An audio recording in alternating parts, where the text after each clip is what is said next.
ஆரம்ப காலத்தில் ஒரு குரு, அப்போ ஒரு சீடன் இருந்தான். அது வேடிக்கையான குரு, வேடிக்கையான சீடன். ஒரு ஆசிரமம். ஒரு நாள் ஒருத்தன் அவசரமாக அந்த குருவை தேடி வந்திருக்கிறான். என்ன விஷயம்னு விசாரித்தார் குரு. உங்கள் சீடர் என்னை அடிச்சுட்டார் அப்படின்னு புகார் பண்ணானா அந்த ஆள். குரு சீடனை கூப்பிட்டார். அடிச்சியா இந்த ஆளை அப்படின்னு கேட்டாராம். ஆமான் இருக்கான் சீடன். ஏன் அடிச்சே அப்படின்னு கேட்டாராம்.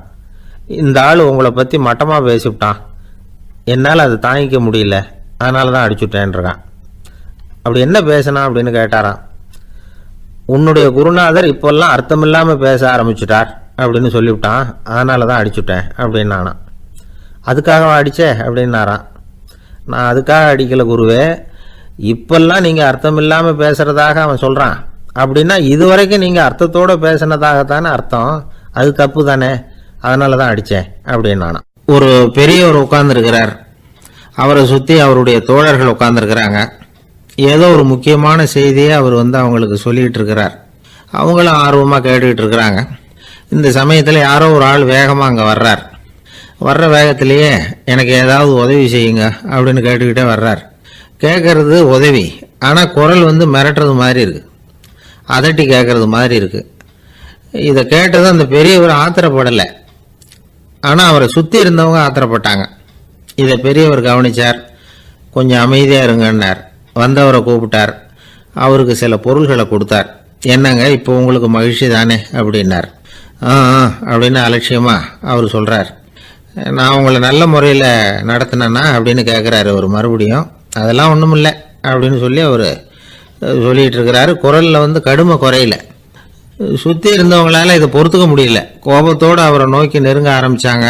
பெரியவர் அவங்களையெல்லாம் தடுத்து நிறுத்தினார். வந்தவரை வாங்க என்னோட அப்படின்னு சொல்லி அழைச்சிட்டு போனார். வீட்டுக்கு போனார். அங்கே போனதும் இன்னும் சில பொருள்களை எடுத்து அவர்கிட்ட கொடுத்தார். இப்போ திருப்தி தானே, நான் உங்ககிட்ட நல்ல முறையில் நடந்துக்கிட்டேனா அப்படின்னார். அவர் முகம் இப்போ தான் கொஞ்சம் மலர்ந்தது. ரொம்ப நன்றி, இறைவன் உங்கள் குடும்பத்துக்கு எல்லா நன்மைகளையும் செய்வான் அப்படின்னு சொன்னார். இதே வார்த்தைகளை என்னுடைய தோழர்கள்கிட்டே சொல்லிட்டீங்கன்னா அவங்க கோபம் தணிஞ்சிரும், வர முடியுமான்னார். கண்டிப்பாக வர்றேன் அப்படின்னாரு. மறுநாள் காலையில் அந்த இடத்துக்கு வந்தார். அதே மாதிரி சொல்லிவிட்டு அவர் போயிட்டார். தோழர்கள்லாம் ரொம்ப வியப்போடு பெரியவரை பார்த்தாங்க. அந்த பெரியவர் தான் நபிகள் நாயகம். அவர் சொன்னார், ஒருத்தன் ரொம்ப ஆசையாக ஒரு ஒட்டகத்தை வளர்த்துக்கிட்டு வந்தான். ஒரு நாள் அந்த ஒட்டகம் கயத்தை அறுத்துக்கிட்டு ஓடி போயிட்டுது. அக்கம் பக்கத்தில் இருக்கிறவங்கெல்லாம் அந்த ஒட்டகத்தை பிடிக்கிறதுக்கு முயற்சி பண்ணாங்க. அதை துரத்திக்கிட்டு ஓடினாங்க. ஒட்டகம் தாறுமாறாக ஓட ஆரம்பிச்சுது. இந்த சமயத்தில் ஒட்டகத்தை வளர்த்தவன் அங்கே ஓடி வந்தான். நீங்கள் அதை ஒன்றும் செய்ய வேணாம், விட்டுருங்க, அதோட சுபாவம் எனக்கு நல்லா தெரியும், அதை சுலபமாக என்னோட வழிக்கு கொண்டுட்டு வந்துட முடியும், நான் பார்த்துக்கிறேன், விட்டுருங்கோ அப்படின்னா. எல்லாரும் விலகி போயிட்டாங்க. இவன் என்ன செஞ்சான் தெரியுமா? கொஞ்சம் புல்லை கையில் எடுத்துக்கிட்டு அந்த ஒட்டகத்தை நெருங்கினான். அவ்வளவுதான். அது ஓடி இவன் காலடியில் உட்காந்துக்கிட்டது. செல்லமாக அதை அப்படியே தடவி கொடுத்தான். முதுகில் ஏறி உட்காந்துக்கிட்டான். அது பாட்டுக்கு சாதுவாக நடந்து போகுது. இந்த கதையை நபிகள் நாயகம் தம்முடைய தோழர்களுக்கு சொல்கிறார். ஒட்டகத்தை மட்டும் இல்லை, சில மனிதர்களையும் கூட சில விதத்தில் அணுகிதான் அவர்களை சீர்திருத்த வேண்டியிருக்குது அப்படிங்கிறத அவங்களுக்கு உணர்த்தினார். இது ஒரு அழகான உளவியல் அணுகுமுறை. சில குடும்ப தலைவர்கள் கூட இந்த ஒட்டகம் மாதிரி நடந்துக்கிறது உண்டு, அப்புறம் அடங்கி போகிறதும் உண்டு. ஒரு குடும்ப தலைவர் காலையில் எழுந்திரிச்சதுலேருந்து சத்தம் போட்டு கத்திக்கிட்டு இருப்பார். பக்கத்தில் இருந்தவங்கெல்லாம் ஓடி போய் சமாதானம் பண்ணி பார்த்தாங்க. அவர் ஓயறது மாதிரி தெரியல. கடைசியில் அவர் மனைவி வந்தாங்க. நீங்கள் எல்லாம் விலகி போயிடுங்க, அவர் சுபாவம் எனக்கு தெரியும், நான் பார்த்துக்கிறேன் அப்படின்னாங்க. சரின்னு எல்லாரும் போயிட்டாங்க. சாயந்தரமாக பார்க்குறாங்க, அவர் சத்தம் இல்லாமல் ஒரு மூலையில் உட்காந்துருக்கிறார். ரொம்ப சாதுவா. ஆச்சரியமாக இருந்தது. என்னம்மா பண்ணீங்கன்னு கேட்டாங்க. அது ஒன்றும் இல்லைங்க, ஒரு வேளை சாப்பாட்டை நிறுத்தினேன், பட்னி போட்டேன், அவ்வளவுதான் அப்படின்னாங்க அந்த அம்மா. ஒரு ஜென் துறவி, அவருக்கு ரொம்ப வயசாயிட்டுது, கடைசி காலம். நண்பர்களெல்லாம் கூப்பிட்டார். நண்பர்களே, நான் வித்தியாசமான முறையில் சாகணும்னு ஆசைப்படுறேன், அதுக்கு ஏதாவது யோசனை சொல்லுங்களேன் அப்படின்னு கேட்டாராம். நண்பர்கள் சிரித்தாங்க. என்ன பேச்சு பேசுகிறீங்க, சாவறதுங்கிறது என்ன விளையாட்டு கத்தனமான காரியமா அப்படின்னு கேட்டிருக்காங்க. அந்த துறவி கொஞ்ச நேரம் யோசனை பண்ணார். அப்புறம் கேட்டாராம், இது வரைக்கும் யாராவது நடந்துக்கிட்டே இறந்துருக்குறாங்களா அப்படின்னாராம். எல்லாரும் இல்லைன்னாங்களாம். ஒருத்தர் மட்டும் சொல்லியிருக்கார், அப்படியும் ஒருத்தர் இறந்துருக்கிறதாக ஒரு கதையில் படிச்சிருக்கிறேன், ஒரு ஞானியால் தான் அப்படியெல்லாம் செய்ய முடியும் அப்படின்னு அவர் சொன்னாராம். சரி அப்படின்னா அந்த முறை நமக்கு வேணாம், நின்றுக்கிட்டே யாராவது உயிரை விட்டுருக்காங்களா அப்படின்னு விசாரிச்சாராம். அப்படியும் ஒருத்தர் இறந்துருக்கிறார் அப்படின்னாங்களாம். மறுபடியும் அந்த துறவி யோசனை பண்ணியிருக்கிறார், ஏதாவது வித்தியாசமான முறையில் நாம் போகணும் அப்படிங்கிறது அவருடைய விருப்பம். மனிதன் எப்படி வாழ்கிறானோ அப்படி இறப்பது தான் நல்லது. சரி, யாராவது தலைகீழாக யோகம் செய்யும் நிலையில் இறந்துருக்கிறாங்களா அப்படின்னு விசாரித்தாராம். நண்பர்கள் சிரித்தாங்க. தலைகீழாக நின்னபடி இறந்ததாக நாங்கள் கேள்விப்பட்டதே இல்லை, அது முடியாத காரியம் அப்படின்னு இருக்காங்க. இப்போ அந்த துறவிக்கு திடீர்னு உற்சாகம் வந்துட்டுது. உடனே எழுந்திரிச்சார், தலைகீழாக நின்னார், அப்படியே உயிரை விட்டுட்டார். அவ்வளோதான். அந்த மடாலயத்தில் ஒரே குழப்பம், எப்படி அவரை கீழே இறக்கி படுக்க வைக்கிறது அப்படின்னு புரியல. இப்படி உயிர் விடுறதை பற்றி அவங்க இதுவரைக்கும் கேள்விப்பட்டதும் இல்லை. உண்மையிலேயே இவர் இறந்து தான் போனாராங்கிறதும் தெரியல. சோதித்து பார்த்தாங்க, இதய துடிப்பு, நாடி துடிப்பு எல்லாம் நின்று போயிருந்தது. இவர் எப்போவும் இப்படி தான், என்ன பண்ணுறது இப்போது அப்படின்னு சொல்லி எல்லாரும் குழம்பிக்கிட்டு இருக்கிற சமயத்தில் ஒரு பெரியவர் யோசனை சொன்னார். இந்த துறவியோட மூத்த சகோதரி பக்கத்து மடாலயத்தில் இருக்கிறாங்க, அவங்கள இங்கே அழைச்சிட்டு வந்தால் ஏதாவது வழி கிடைக்கும் அப்படின்னார். அந்த அம்மாவுக்கு 90 வயசு. அழைச்சிட்டு வந்தாங்க. ஒரு குச்சியை ஊன்றிக்கிட்டு அப்படியே மெதுவாக நடந்து வந்தாங்க. தம்பி, தலைகீழாக நின்று உயிர் விட்டு இறக்கிறத பார்த்தாங்க. தம்பின்னு கூப்பிட்டு பார்த்தாங்க, ஒன்றும் காணோம். உடனே என்ன பண்ணாங்க, தன்னுடைய கைத்தடியால் தம்பியோட உடலை ஒரு தட்டு தட்டினாங்க. ஏப்பா, சாகிறப்பவும் உன்னுடைய குறும்புத்தனத்தை விடலையா, இப்படியாடா சாகிறது, ஒழுங்காக செத்து தொலை அப்படின்னாங்களாம். அவ்வளவுதான். உடனே அந்த துறவி திரும்பி நேராக நின்னார். அக்கா, கோவப்படாத, நான் ஒழுங்காக சாகிறேன், எப்படி செத்தா என்ன, எல்லாம் எனக்கு ஒன்று தான் அப்படின்னு சொல்லிவிட்டு அப்படியே தரையில் படுத்து உயிரை விட்டாராம். அதுக்கப்புறம் அந்த அம்மா கோலை கையில் எடுத்துக்கிட்டு அப்படியே திரும்பி கூட பார்க்காம அவங்க பாட்டுக்கு போயிட்டாங்களாம். மரணத்தை ஒரு விளையாட்டாக ஆக்கிய அந்த துறவிக்கு வாழ்க்கையே ஒரு விளையாட்டாக தான் இருந்திருக்குது.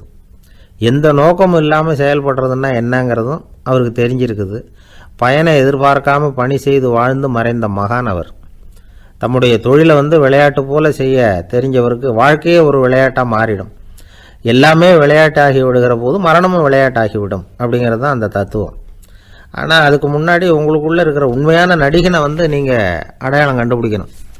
நீங்கள் நடிக்க வேண்டியதே இல்லை, நீங்கள் ஏற்கனவே நடிச்சுக்கிட்டு தான் இருக்கிறீங்க. நீங்கள் இந்த உண்மையை தெரிஞ்சுக்கணும், அவ்வளவுதான். இதுதான் ஞானிகளுடைய கருத்து.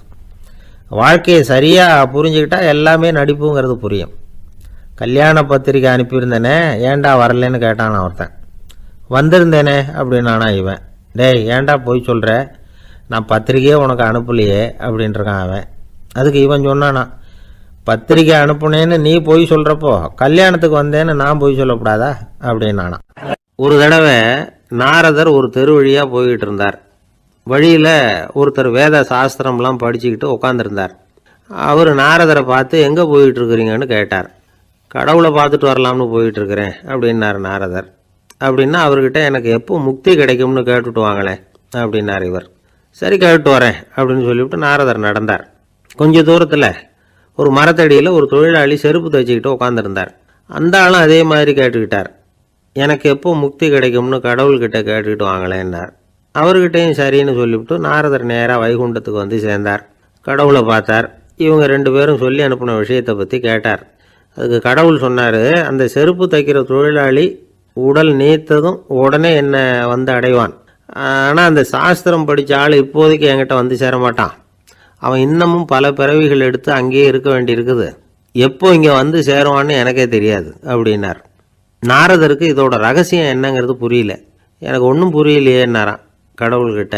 சீக்கிரம் புரிஞ்சுக்குவேன், நீ திரும்பி போகிறப்போ நான் இங்கே வைகுண்டத்தில் என்ன செஞ்சுக்கிட்டு இருக்கேன்னு கேட்டால், ஒரு ஊசியின் துவாரத்தில் ஒரு யானையை கோத்துக்கிட்டு இருக்கிறேன்னு அவங்கக்கிட்ட சொல்லு அப்படின்னார் கடவுள் சிரிச்சுக்கிட்டே. நாரதர் பூமிக்கு திரும்பினார். கடவுளை பார்த்தீங்களா, எப்படி இருக்கார் அப்படின்னு விசாரித்தார் வேத சாஸ்திரம் படித்தவர்.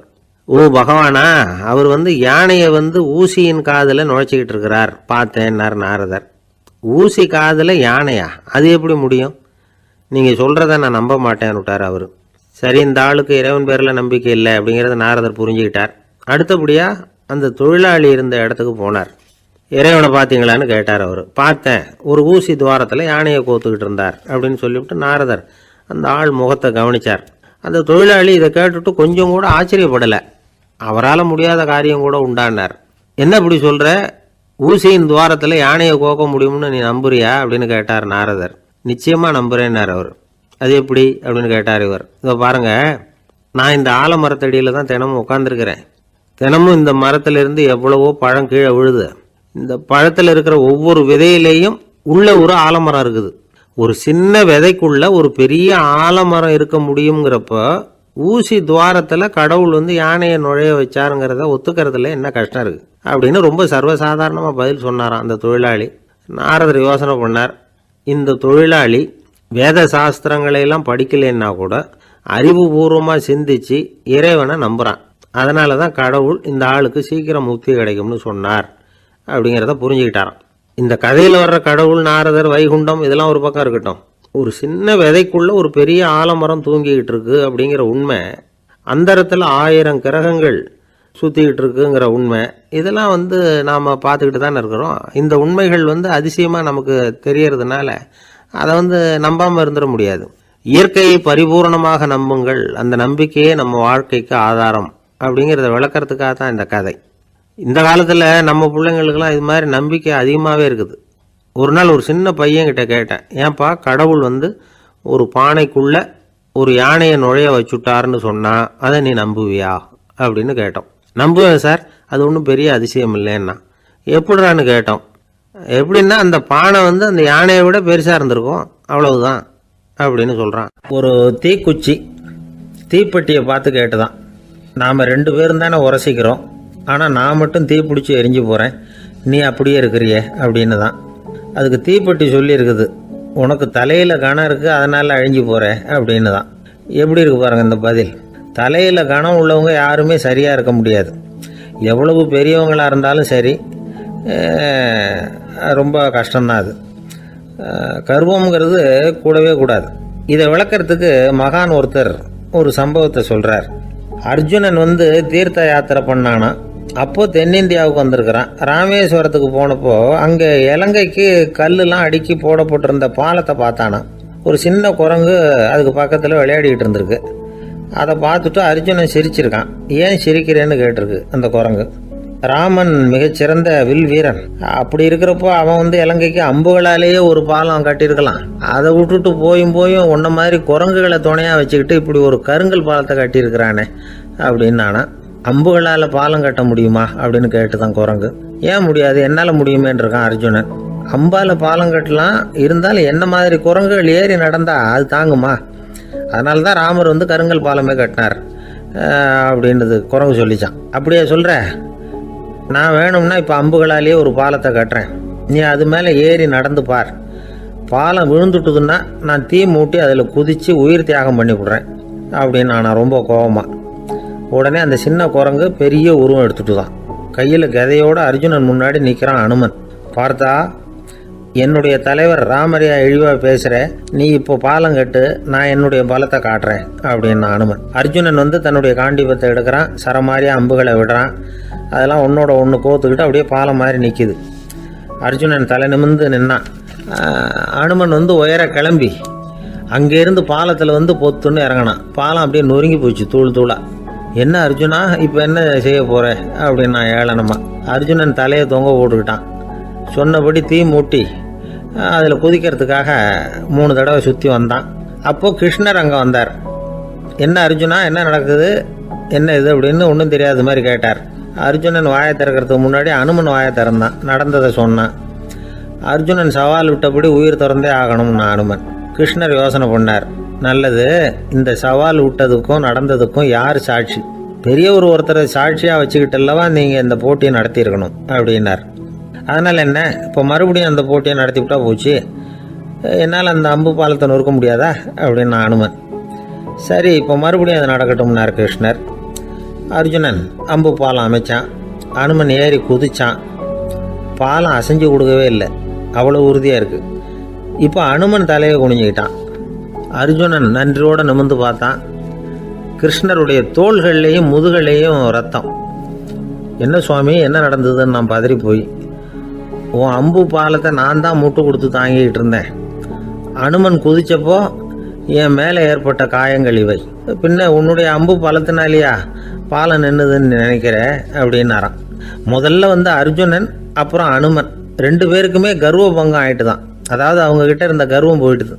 யாராக இருந்தாலும் கர்வம் கூடாதுங்கிறத இதிலேருந்து நாம் புரிஞ்சுக்கணும். இந்த காலத்தில் நாமெல்லாம் எந்த விஷயத்துக்கெல்லாம் கர்வப்பட்டுருக்கோம் தெரியுமா?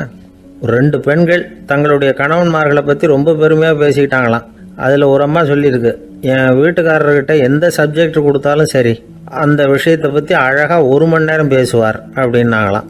உடனே இன்னொரு அம்மா, அது என்ன பிரமாதம், என் வீட்டுக்காரருக்கு சப்ஜெக்டே தேவையில்லை, விஷயமே இல்லாமல் நாள் பூரா பேசிக்கிட்டு இருப்பார் அப்படின்னாங்களாம். ஒரு காடு, நல்ல மரம்லாம் செழிச்சு இருந்தது. அப்படிப்பட்ட காட்டில் ஒரு சாது இருந்தார். அவர் எப்படின்னா எப்பவும் ஒரு மரத்தடியில் உட்காந்துருப்பார். ஏன்னா அவருடைய இருப்பிடமே அதுதான். அவர் என்ன பண்ணுவார், 3 கல் வச்சுருந்தார். செங்கல் மாதிரி இருக்கும், ஆனால் அதை விட கொஞ்சம் பெருசாக இருக்கும். எதுக்கு அந்த 3 கல்லுன்னா அதுதான் அவருடைய படுக்கை.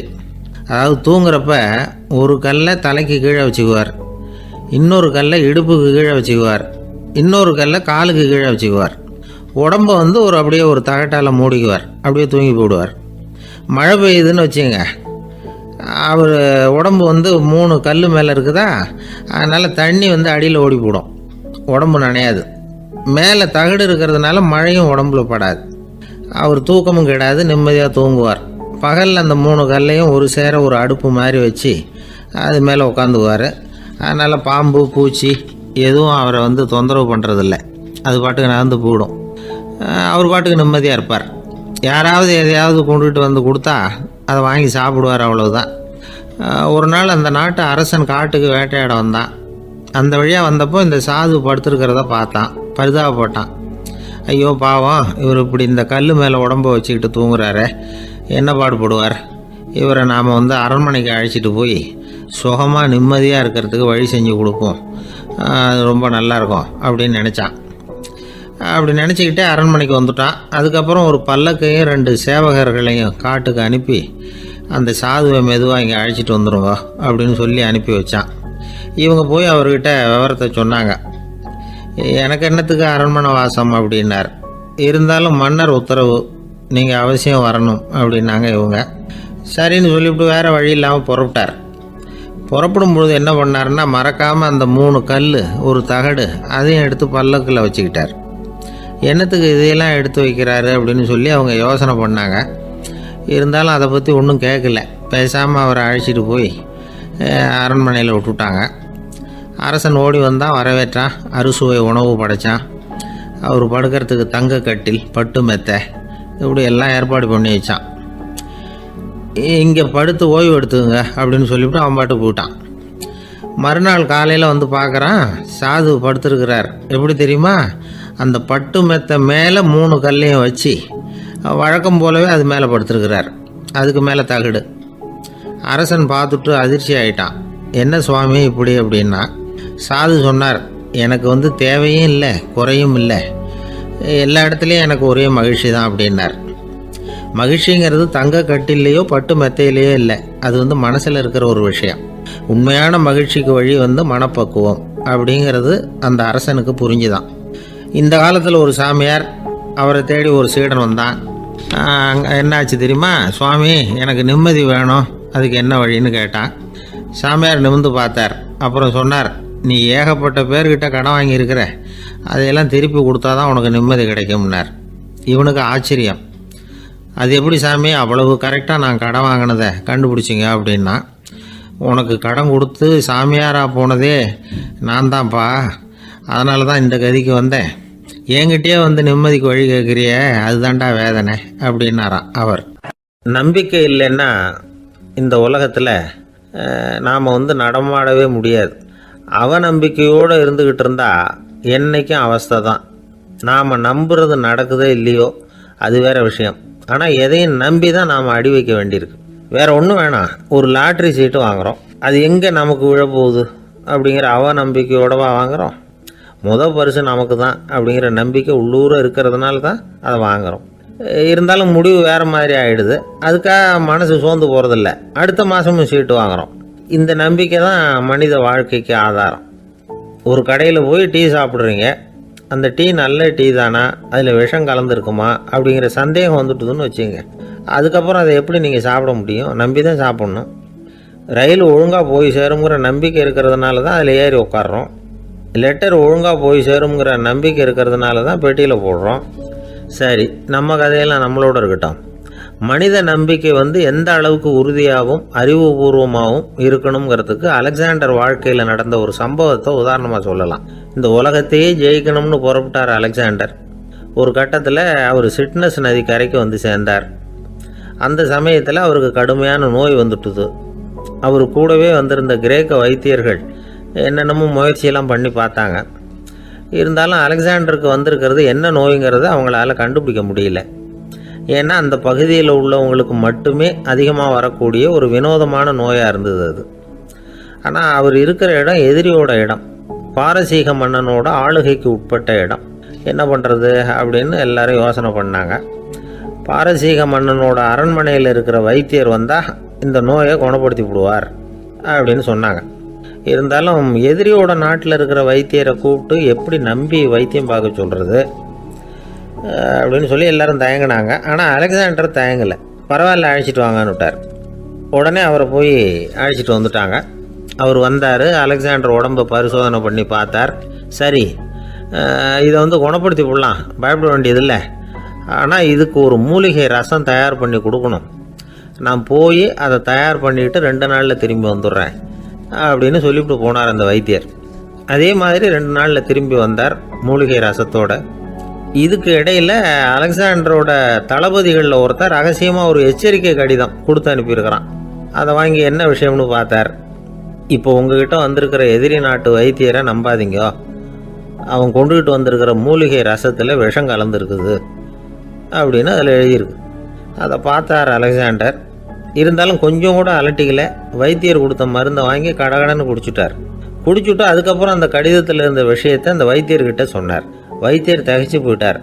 தன் மேலே அலெக்சாண்டர் வச்சிருக்கிற நம்பிக்கையை பார்த்து அவருக்கு ரொம்ப வியப்பு. வைத்தியர் உண்மையிலேயே நல்ல மருந்து தான் கொண்டுகிட்டு கொடுத்துருக்கிறார். அதில் விஷம்லாம் எதுவும் கலக்கலை. அதுக்கப்புறம் அலெக்சாண்டர் அந்த வைத்தியரை பார்த்து சொன்னாராம், நம்பிக்கைங்கிற அச்சாணியை ஆதாரமாக வச்சுக்கிட்டு தான் இந்த உலகம் சுற்றிக்கிட்டு இருக்குது. எனக்கு எதிரியாக இருந்தாலும் பாரசீக மன்னர் ரொம்ப பெரியவர். அப்பேற்பட்ட மன்னருடைய அரண்மனை வைத்தியர் தொழில் நேர்மை இல்லாதவராக இருக்க மாட்டார். அப்படி இருந்தால் அவரை அரண்மனை வைத்தியராக வச்சிருக்கவே மாட்டாங்க அப்படின்னு நம்பினேன். என்னுடைய நம்பிக்கை வீண் போகலை அப்படின்னாராம். இதுதான் மானுட நம்பிக்கைங்கிறது. இந்த காலத்துலேயும் இது மாதிரி இந்த மானுட நம்பிக்கையை ரொம்பவும் சாமர்த்தியமாக கையாளுகிற கெட்டிக்காரங்க சில பேர் இருக்கிறாங்க. இந்த காலத்து குரு, அவருக்கு ஒரு சிஷ்யன். குரு முன்னாடி அந்த சிஷ்யன் ரொம்ப பணிவாக நின்று, குருவே, உங்கள் கையால் விஷத்தை கொடுத்தாலும் அதை வாங்கி மடமடன்னு குடிச்சிருவேன் அப்படின்னா. உன்னுடைய குரு பக்தியை மெச்சினேன் அப்படின்னார் குரு. அதுக்கு அந்த சிஷ்யன், அப்படி இல்லை குருவே, உங்ககிட்ட சிஷ்யனாக இருக்கிறத விட உங்கள் கையால் விஷத்தை வாங்கி குடிச்சு விடுறது ரொம்ப நல்லது, அதனால தான் அப்படி சொன்னேன் அப்படின்னா. விவசாயிகள் அவங்க விவசாயம் முன்னேறி இருக்கிற அளவுக்கு விவசாயிகளுடைய வாழ்க்கை தரம் முன்னேறலை. அந்த அளவுக்கு அவர்கள் நாட்டுக்காக உழைச்சிக்கிட்டு இருக்கிறாங்க. அந்த காலத்திலே அதை பற்றி ஒரு கதை சொல்கிறது உண்டு. ஒரு வயசான ஆள் நிலத்தில் ஏறு ஊதுகிட்டு இருந்தாராம். கிழிஞ்சு போன ஒரு சின்ன துண்டை தான் இடுப்பில் கட்டியிருந்தாராம். தலையில் ஒரு கந்தலை சுற்றி இருந்தார். உடம்பு பூரா சேரு, ரொம்ப ஏழை. ஏறு ஓட்டிகிட்டு இருக்கிறவர் வேறு எப்படி இருப்பார்? இருந்தாலும் அந்த ஆள் ரொம்ப ஜாலியாக பாட்டு பாடிக்கிட்டே ஏறு ஊதுகிட்டு இருந்தாராம். உடம்புல தான் அவர் ஏழையை தவிர மனசில் ஒரு ஏழையாக தெரியல. அந்த சமயத்தில் அந்த நாட்டு ராஜா அந்த பக்கமாக குதிரை மேலே வந்தாராம். வேட்டைக்கு போயிட்டு பரிவாரங்களோடு திரும்பி வந்துகிட்டு இருக்கிறார். ரொம்ப செல்வ செழிப்பில் இருக்கிற ராஜா அவர் இந்த வயசான விவசாயியை பார்த்துருக்கார். இந்த ஆள் ரொம்பவும் ஏழைங்கிறது அவர் பார்த்தாவே பளிச்சுன்னு தெரியுது. கட்டிக்கிறதுக்கு நல்ல துணி இல்லை, உடம்போ இழைச்சி போயிருக்குது, வயிறு முதுகில் போய் ஒட்டிகிட்டு இருக்கு, கண்ணு குழு விழுந்து போயிருக்குது. ஆனாலும் முகத்தை பார்த்தா சந்தோஷமாக இருக்கிற மாதிரி இருக்கு. இவ்வளவு உற்சாகமாக பாடிக்கிட்டு இருக்கிறாரே அப்படின்னு ஆச்சரியமாக நினச்சி பார்த்தார் அந்த ராஜா. சரி, அவர்கிட்ட கொஞ்சம் பேச்சு கொடுத்து பார்க்கலாம் அப்படின்னு முடிவு பண்ணார். ஐயா பெரியவரே, இப்படி கொஞ்சம் வர முடியுமான்னாராம். பொழுது போகிறதுக்குள்ளே நான் இந்த வயல் பூரா உழவு ஓட்டி ஆகணும், அதனால் பேசுறதுக்கு நேரம் இல்லை அப்படின்னாராம் அந்த பெரியவர். என்ன அவ்வளவு அவசரமா? மீதி இருந்தால் நாளைக்கு உழுதப்படாதா? அது சரி, உனக்கு எத்தனை ஏக்கர் நிலம் இருக்குது அப்படின்னு விசாரிச்சிருக்கார் ராஜா. எனக்குன்னு சொந்தமாக உள்ளங்கை அளவு கூட நிலம் கிடையாது. இது எங்கள் முதலாளியோட நிலம். இதை பூராவும் உழுது முடிச்சாதான் அவர் கூலி கொடுப்பார். நான் கூலிக்கு உழுதுகிட்டு இருக்கிறேன். உங்ககிட்ட பேசிக்கிட்டு இருந்தா அவருக்கு துரோகம் பண்ணது மாதிரி ஆயிடும் அப்படின்னாராம். ராஜா குதிரை விட்டு கீழே இறங்கினார். வரப்புல நடந்து அந்த பெரியவர்கிட்டே போனாராம். சரி, ஒரு நாள் பூரா உழுதான் உனக்கு எவ்வளவு கூலின்னு கேட்டிருக்கார். 8 அணா கூலி கிடைக்கும்னாராம் அவர். இது ரொம்ப காலத்துக்கு முன்னாடி நடந்த ஒரு சம்பவங்கிறதுனால அப்போ 8 அணா கூலிங்கிறது ரொம்ப பெருசு. இருந்தாலும் அதுவும் அந்த ராஜாவுக்கு பெரிய கூலியா தெரியல. இவ்வளவுதானா, இதை வச்சுக்கிட்டு நீ எப்படி காலம் தள்ளுற அப்படின்னாராம். ஒன்றும் கவலை இல்லை அப்படின்னாராம் அவரு. ராஜாவுக்கு ரொம்ப ஆச்சரியமா போச்சு. 8 அணா கூலி வாங்குற இந்த ஆளு கவலை இல்லாம இருக்கிறார், ஏராளமான வசதியோடு இருக்கிறன்னா கவலை இல்லாம வாழ முடியலையே அப்படின்னு நினைச்சு பார்த்திருக்கார். அது சரி, 8 அணாவில் எப்படி குடும்பம் நடத்துற அப்படின்னு கேட்டாராம். எனக்கு கிடைக்கிற 8 அணாவில் 2 அணா குடும்பத்துக்கு செலவழிக்கிறேன், 2 அணா பழைய கடனுக்கு கொடுக்குறேன், 2 அணா தர்மம் செய்யறேன், 2 அணா வட்டிக்கு கொடுக்குறேன், ஒரு குறையும் இல்லைன்னாராம். ராஜாவுக்கு ஒன்றும் புரியல. எனக்கு ஒன்றும் புரியலேன்னு இருக்காரு. ஐயா, எனக்கும் என் மனைவிக்கும் 2 அணா செலவாகுது. வயசான அம்மா அப்பா இருக்கிறாங்க, சின்ன வயசுல என்னை காப்பாத்தினவங்க அவங்க. அந்த கடனுக்கு 2 அணா செலவாகுது, அது பழைய கடன். என் தங்கச்சி ஒருத்தி ஆதரவு இல்லாத நிலைமையில தன்னுடைய மகனோட என் வீட்டுல இருக்கிறா. அவளுக்கும் அவள் மகனுக்கும் 2 அணா செலவு பண்றேன், அது தர்மம். எனக்கு 2 பிள்ளைங்க இருக்கிறாங்க, அவங்களுக்கு 2 அணா செலவு பண்றேன், அது வட்டிக்கு கொடுக்கறது மாதிரி. பிற்காலத்துல அவங்க எங்களை காப்பாத்துவாங்க. அந்த வகையில நான் திருப்தியோட வாழ்ந்துகிட்டு இருக்கிறேன் அப்படின்னாராம். ராஜாவுக்கு அர்த்தம் புரிய ஆரம்பிச்சுதான். அந்த பெரிய நிலத்தை விலை கொடுத்து வாங்கி அந்த பெரியவருக்கே தானமா கொடுத்துட்டாராம். இப்போ ஊழவருக்கே நிலம் சொந்தமாயிட்டுது. அன்னையிலிருந்து அரசனுக்கும் ஆறுதல் கிடைச்சுதான். இப்படி ஒரு கதை சொல்லுவாங்க. 8 அணா வருமானத்தை வச்சுக்கிட்டு எப்படி காலத்தை தள்ளுறதுன்னு சொல்றதுக்காக இந்த கதையை சொல்றதாக யாரும் தப்பா நினைச்சுக்க கூடாது. கிடைக்கிறத எப்படி பங்கு போடுறார், எப்படி திருப்தியா வாழறார் அப்படிங்கிறது தான் முக்கியம். அது மாதிரி இன்றைக்கு இந்த பொங்கல் திருநாள்ல உழவர்கள் மனசு மகிழ்ச்சியா இருந்ததுன்னா அது எல்லாரும் மகிழ்ச்சியா இருக்கிறது மாதிரி அர்த்தம். அதனால அவர்கள்ட்ட இருந்து நாம பாடம் கத்துக்கணும். சில உழவர்கள் தங்கள் நிலத்துல விளையறத தாங்கள் சாப்பிட மாட்டாங்க, அடுத்தவங்கள்ட்ட வித்துட்டு சந்தையில போய் வேற அரிசி வாங்கிட்டு வந்துதான் இவங்க சாப்பிடுவாங்க. அப்படிப்பட்ட விவசாயிகள்லாம் இது உண்டு. பங்கிடுகிற பண்பை உழவர்கள்ட்ட இருந்து கற்றுக்கொள்ளுங்கள் அப்படிம்பாங்க. ஒரு ஆள் நிம்மதியா மகிழ்ச்சியா இருந்தானா, உங்க நிம்மதிக்கும் மகிழ்ச்சிக்கும் என்ன காரணம்னு கேட்டிருக்காரு இன்னொருத்தர். என்கிட்ட இருந்தது பூராவையும் என் பிள்ளைங்களுக்கு சமமா பங்கு போட்டு கொடுத்துட்டேன், எனக்குன்னு எதுவுமே வச்சுக்கல, அதுதான் நிம்மதிக்கு காரணம்னு இருக்கான். உங்ககிட்ட இருந்தது எவ்வளவு இருந்தது அப்படின்னு கேட்டிருக்காரு அவரு. மொத்தமா ஒரு 50,000 ரூபாய் இருக்கும் அப்படின்னு இருக்கான். அவ்வளவும் பணமாவே இருந்ததா அப்படின்னு கேட்டிருக்காங்க அவங்க. இல்லைங்க, அவ்வளவும் கடன், அதை தான் பிரிச்சு கொடுத்துருக்கேன் பிள்ளைங்க கிட்ட அப்படின்னு நானா. அவன் ஒரு பெரிய பியானோ கலைஞர், வியன்னாவில் இருந்தார். ரொம்ப புகழ்பெற்ற இசை கலைஞர் அவர். இங்கிலாந்து மகாராணி விக்டோரியா அவருடைய சங்கீதத்தை கேட்கணும்னு ஆசைப்பட்டாங்க. அவரை அரண்மனைக்கு கூப்பிட்டாங்களாம், பியானோ வாசிக்க சொல்லி கேட்டாங்களாம். இவரும் ரொம்ப பிரமாதமாக வாய்ச்சி காட்டியிருக்கார். உடனே பாராட்டி பரிசுகள்லாம் கொடுத்து அனுப்புனாங்களாம். அந்த இசையை கேட்கறதுல அரசிக்கு ரொம்பவும் ஆர்வம் உண்டு. அதனால அதுக்கப்புறமும் அந்த கலைஞர் அடிக்கடி அரண்மனைக்கு வர வேண்டிய அவசியம் ஏற்பட்டது. ஏன்னா அரசி கூப்பிட ஆரம்பிச்சாங்க. இவர் போகணும், அங்கே இசை நிகழ்ச்சி நடத்தணும், இவர் அங்கே பாடி வாசிக்கிறது உண்டு. ஒரு தடவை மகாராணி அவரை பார்த்து, உங்க நாட்டு தேசிய கீதம் பாடுங்களேன் அப்படின்னு கேட்டாங்களாம். உடனே அவர் தன்னுடைய நாடான ஆஸ்திரியாவின் தேசிய கீதத்தை பாடியிருக்கிறார். அவர் பாட ஆரம்பிச்ச உடனே மகாராணி எழுந்திருச்சு நின்னாங்களாம். அதுக்கு மரியாதை செலுத்துற நோக்கத்தோட பாட்டு முடிகிற வரைக்கும் அப்படியே நின்றுகிட்டு இருந்தாங்களாம். இதுதான் அந்த அரசியினுடைய பெருந்தன்மை. அதாவது நாட்டுப்பற்றுங்கிறது அந்த அளவுக்கு அப்படி இருக்கணும். இப்படி ஒரு அரசியே நம்ம நாட்டு தேசிய கீதத்துக்கு எழுந்திருச்சு நின்று மரியாதை செலுத்துறாங்க அப்படிங்கிறத புரிஞ்சுக்கும் பொழுது அந்த முதிய கலைஞரின் மகிழ்ச்சிக்கு அளவே இல்லையா. அதுக்கப்புறம் அந்த பியானோ கலைஞர் ஒரு நாள் தன்னுடைய நண்பர் ஒருத்தர்கிட்ட பேசிக்கிட்டு இருந்தாராம். அப்போ சொன்னாராம், மகாராணியார் எனக்கு எவ்வளவோ பரிசுகள்லாம் கொடுத்துருக்குறாங்க, ஒரு தடவை எனக்கு வைரக்கல் பதித்த அணி ஒன்றை கூட பரிசாக கொடுத்தாங்க. ஆனால் அதை விட உயர்ந்த விலை மதிக்க முடியாத அணி என்ன தெரியுமா? நான் என்னுடைய நாட்டு தேசிய கீதத்தை நான் பாடுறப்போ அவங்க எழுந்திரிச்சு நின்று மரியாதை செலுத்தினாங்களே, அதுதான் எனக்கு கிடைச்ச மிகப்பெரிய பரிசு அப்படின்னாராம். எனக்கு தெரிஞ்ச சங்கீத வித்வான் ஒருத்தர் இருக்கார். சமீபத்தில் ஒரு நாள் அவரை பார்த்தேன். எப்படி போயிட்டுருக்கு உங்கள் தொழில் அப்படின்னு கேட்டேன். ரொம்பவும் வித்தியாசமாக போயிட்டுருக்குங்க அப்படின்னார். என்ன சொல்கிறீங்க அப்படின்னேன். முன்னாடியெல்லாம் நான் பாடினா எதிரில் இருக்கிறவங்க தான் எழுந்திரிச்சு போயிட்டு இருந்தாங்க. இப்போ எப்படின்னா நான் பாட ஆரம்பிச்சுட்டா உடனே